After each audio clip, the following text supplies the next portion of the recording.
Hello everyone, in today's video I'll show you on how you can fix GE washer H20 supply error. Now this is a very common problem and we need to apply the following troubleshooting steps in order to fix this.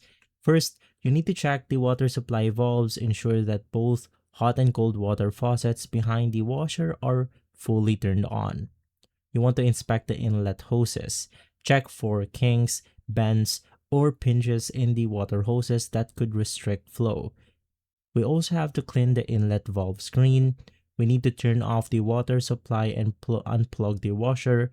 Disconnect the hoses from the back of the washer.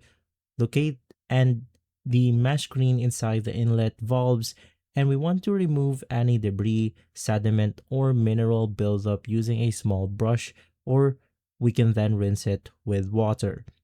We want to verify the water pressure, ensure that the home water pressure is adequate.